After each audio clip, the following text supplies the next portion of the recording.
കേരളത്തിൽ ആഴ്ചയിൽ 6 ദിവസവും വീട്ടിൽ നിന്ന് ഭക്ഷണം കഴിക്കുന്നു, ഒരു ദിവസം ഡൈനിങ് ഔട്ട്. എന്നാൽ മലേഷ്യയിൽ 6 ദിവസവും ഡൈനിങ് ഔട്ട്, ഒരു ദിവസം വീട്ടിൽ നിന്ന് ഭക്ഷണം കഴിക്കുന്നു. അഥവാ സ്ത്രീകളൊക്കെ ഏതെങ്കിലും തരത്തിൽ എൻഗേജ്ഡ് ആണ്, അവരൊക്കെ ക്രിയേറ്റീവാണ്. അവരുടെ ഏത് മേഖലയിലാണോ അവർക്ക് പെർഫോം ചെയ്യാൻ പറ്റുക, ആ മേഖലയിൽ അവരൊക്കെ എൻഗേജ്ഡ് ആണെന്നുള്ളതാണ്. എന്നാൽ നമ്മുടെ നാട്ടിൽ പലപ്പോഴും കാണുന്ന നല്ല സ്കിൽഡ് ആയിട്ടുള്ള ആളുകൾ പലപ്പോഴും അവർക്ക് പെർഫോം ചെയ്യാൻ പറ്റുന്നില്ല.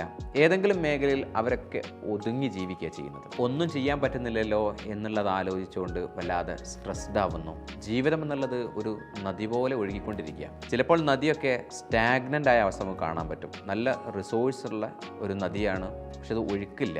ഇതുപോലെ നല്ല റിസോഴ്സ് ഉള്ള ആളാണ്, പക്ഷെ ഒന്നും ചെയ്യാൻ പറ്റുന്നില്ല. ഒരു ചെറിയൊരു മോട്ടിവേഷൻ ഉണ്ടാകുന്ന സമയത്ത് ആ നദി അങ്ങ് ഒഴുകാൻ തുടങ്ങും. വീട്ടിലുള്ള നമ്മുടെ സ്ത്രീകളെ നല്ല സപ്പോർട്ട് കൊടുക്കുന്നതിലൂടെ അവർക്ക് ഒരുപാട് കാര്യങ്ങൾ ചെയ്യാൻ പറ്റും. നല്ല പീസ്ഫുള്ളായിട്ടുള്ള നദി ഒഴുകുന്ന നമ്മൾ കാണാറുണ്ട്. ഇതുപോലുള്ള നല്ല ഒഴുക്ക് നമുക്ക് കാണാൻ പറ്റും.